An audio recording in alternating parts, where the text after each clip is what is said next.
Welcome to the Dinosaur Review for Kids podcast, a show all about reviewing dinosaurs on a scale of 1 to 10 fossils before only the elite terrible lizards make it into the prehistoric cage match. This program is presented by the Stomping Company and can be heard within all the rock layers across the planet. Grab your dinosaurs and your official scorecard because it's now time to dig for dinosaurs. Here's your Mesozoic host, Dinosaur Ranger Anthony. Welcome back, all my prehistoric pals. You're tuning into another fabulous episode of the Dinosaur Review for Kids podcast. This week we have another horned dinosaur from the late Cretaceous period. But be sure to watch out for those nose horns because it's another ceratopsian species. Now, how's everyone's Cenozoic era weather out there? Cenozoic era means present life. We're in the present life. Now, how's your weather today in Omaha, Nebraska, where Dinosaur Ranger Anthony is? It's supposed to start snowing this afternoon and snow all day tomorrow. So Mother Nature, one last stand of winter as she snows all over the heartland here in Omaha, and maybe we just have one last snowfall before we jump into spring and start getting to some warmer weather. So maybe I'll be able to go out and make some snow rangers or some snow dinosaurs, maybe even a Tyrannosaurus Rex made out of snow. Wouldn't that be super cool? Now, you guys, a little bit of dinopreneur news before we jump into our next review on the Dinosaur Review for Kids podcast. A prehistoric pep rally is coming this Monday to Rower Elementary School. I'm so excited. I'm super pumped. This is a much larger setup than my more traditional childcare fossil cart that I've been doing over the last 6 months to a year. Much larger setup. I bring 2 tables full of fossils and dinosaurs. I have the fossil cart in the center. I've got the prehistoric backdrop. I've got the sound system. I've got the 2-foot raptor rock volcano. I've got Paleo, the baby Spinosaurus, and I have tons of interactive activities where I'll be able to bring students up onto the stage and they can help me do some dinosaur entertainment for the whole student body. It's the all-school assembly. It's the prehistoric pep rally. So I'm super excited to do that for Rower Elementary School this Monday. Now, a quick Patreon Club update. We're in the month of March, so we've got 2 Zoom lessons coming up for the month of March, you guys. This Sunday, March 13th, we have lesson number 1. And it's going to be all about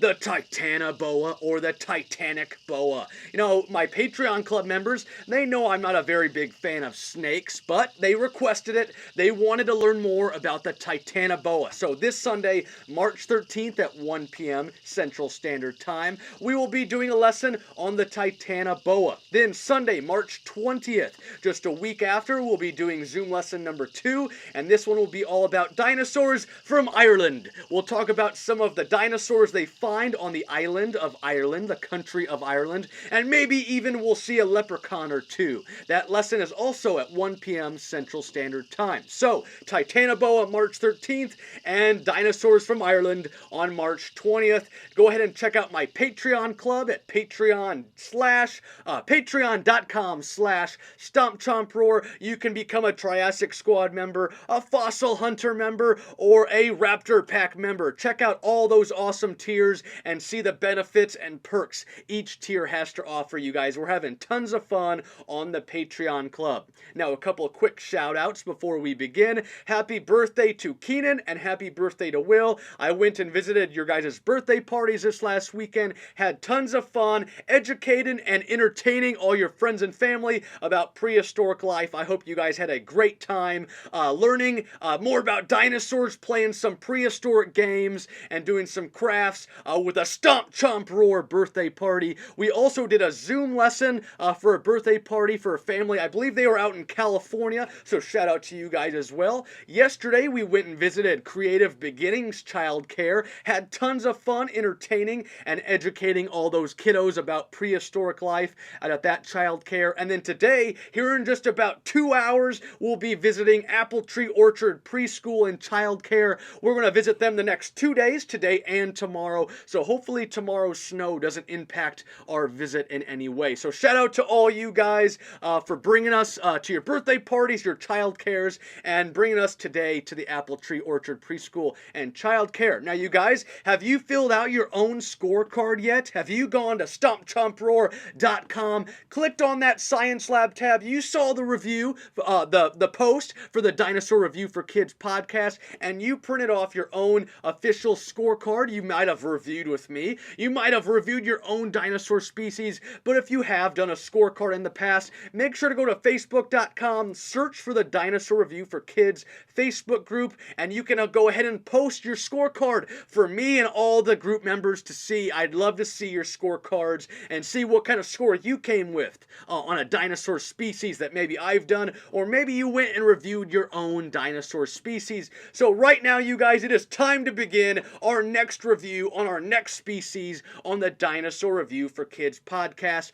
Now, you guys, today is the Styracosaurus, which means spiked lizard. The Styracosaurus means spiked lizard. Now, what's the dinosaur order for this creature, for this dinosaur? The Styracosaurus is an ornithischian dinosaur, which means it is bird-hipped. That's how its hips are made. We have ornithischians and ceratopsians, the lizard hips and the bird hips. The Styracosaurus falls into the ornithischians, the bird-hipped dinosaurs. Then it falls into the Marginocephalia suborder, or those are the herbivores that have either the frills or the dome heads. So we see all the frills on the ceratopsians, and it also includes those dome-headed pachycephalosaurs. And then the Styracosaurus falls into the ceratopsians family. Those are all the horn-frilled dinosaurs that we all love. So much diversity, and we'll get more into that later on. Now, how big was this dinosaur? How big? How long? How high? What was the weight of the Styracosaurus?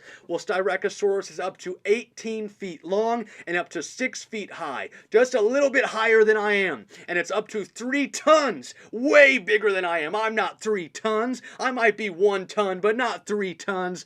So up to 6,000 pounds for our Styracosaurus. And for the metric system, it's 5.5 meters long and 2 meters high for our Styracosaurus. Now, how fast was this dinosaur?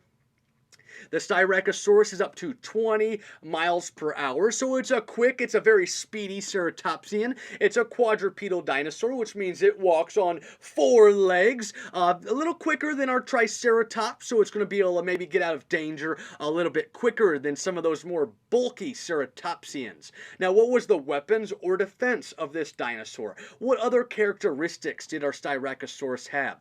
Well, this creature has about 4 to 6 frill spikes at the very top of its frill, and then down along the side of the frill we have many bony knobs or hook-like horns. So we have the 4 to 6 frill spikes at the top, the larger spikes, and then down along the sides we have the bony knobs or the hook-like horns. Now, the frill itself might have a couple fenestra, and those are the holes in the frill. Makes it a little bit more lightweight, a little bit more easier for it to move its head back and forth. Now, that nose horn at the front of its face, above its parrot-like beak, you guys, it has that awesome nose horn. It's about 2 feet long, or 60 centimeters, and then about 6 inches wide, or 15 centimeters wide.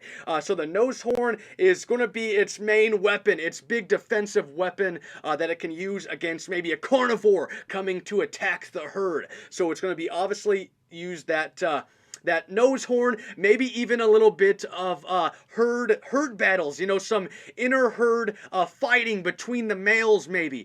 So that is a little bit about the spikes and the horns, you guys. The spikes above the frill, 4 to 6 spikes, those bony knobs, hook-like horns that go down along the side. The cheek horns right there, they've got some bony knobs above the eyes, and then they've got that 2-foot nose horn above its parrot-like beak. Now, the frill is meant for a little bit of defense and and maybe even some herd recognition. Now, the horns, they're going to use them kind of like a modern rhinoceros does. A modern rhino today charges at an animal when it feels threatened. I believe the ceratopsians would have done about the same thing when they felt threatened by maybe a carnivore. They would have charged at the animal using its spikes or its horns as a little bit of defense, because if that carnivore gets hit with one of the horns, like the nose horn on our Styracosaurus, that carnivore isn't going to be able to go to the doctor and get a band-aid, so it can't get a hit by the horn, because if it starts bleeding, that could become infected, and maybe even that carnivore could die from the infection. It can't get treated like we can get treated here by hospitals and doctors here in the Cenozoic era. So, frill for defense, horns for a little bit of combat action. I mentioned they have that parrot-like beak, they've got cheek teeth, they would have ate low-lying vegetation like cycad plants, ferns. Maybe they could have reared up a little bit to get those low-lying branches from the trees. They've got 4 short column-like legs, 5-toed feet, and they have a very thick body. Not as thick as our Triceratops. Styracosaurus is about half the size of our more famous ceratopsian, the Triceratops, but they're still a big creature. They're a bit kind of like a rhinoceros would be today.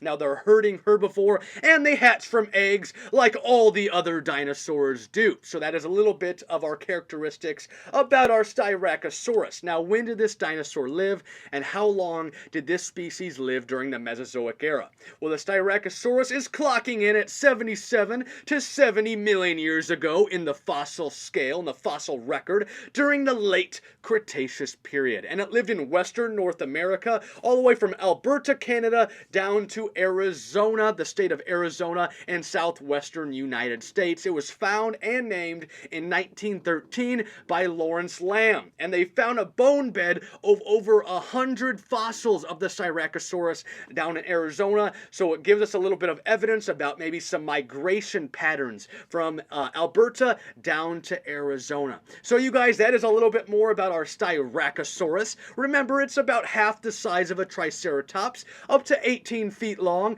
up to 6 feet high, up to 3 tons, a little bit more quicker, walks on 4 legs, up to 20 miles per hour, has those 4 to 6 frill spikes at the top of its frill, bony knobs or hook-like horns down the side of the frill. They've got the knobs, the little horns on its cheeks, maybe some knobs above the eyes for protection, and they have that awesome 2-foot nose horn above their parrot-like beak that they could have maybe used for a little bit of defense against a carnivore. They have those cheek teeth, eating low-lying vegetation, 4 short column-like legs, and they have that thick body, but they're not as bulky as the Triceratops. They're a herding herbivore, so the herd is going to help protect it over time, and they lived 77 to 70 million years ago during the late Cretaceous period. So where do we put our Styracosaurus on the official fossil scale for the Dinosaur Review for Kids? You guys, earlier on we did the Triceratops. I gave that a 7.6. So even though I believe the Styracosaurus is a little quicker, maybe it could get out of danger a little faster, it could make more of a surprise attack,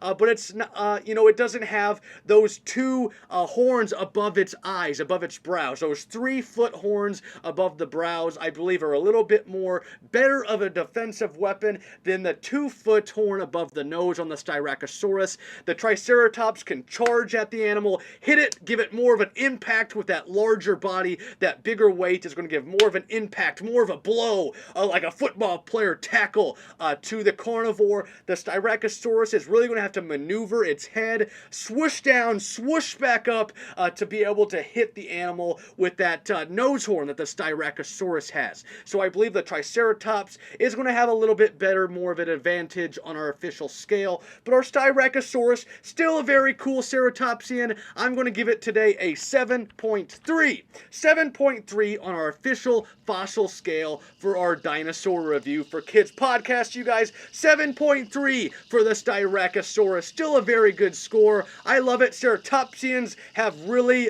started to amaze me of late. I never used to pay much attention to them. Everybody wants to learn about the T-Rex, so I haven't really looked as much into the ceratopsians, but when it comes to ceratopsians, they have so much diversity, just like we have, just like the humans. We come in all different sizes and colors, and the ceratopsians have all kinds of frills and horns. And I love all people equally as a whole, and I love all ceratopsians as a dinosaur family. We're all different, we all look different, we're all shaped differently, all different colors. So did the ceratopsians. We love all the ceratopsians, so why can't some of us love all the people equally as well, you guys? Let's all just love each other and all treat each other equally, because we all are just here just once. YOLO! We live all just once, so let's all just get along and live freely together and just all enjoy our lives so that we can learn more about dinosaurs like all the different ceratopsians, you guys.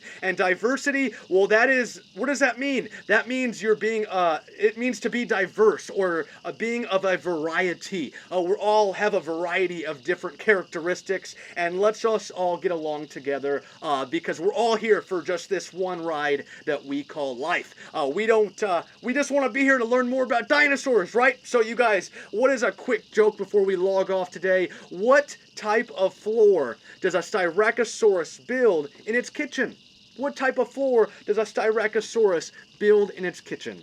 How about some reptiles? Reptiles, there you guys go. My name is Dinosaur Ranger Anthony, the owner of the Stomp Chomp Roar Company, the host of the Dinosaur Review for Kids podcast, and as always, keep digging for dinosaurs. We'll see you guys next time.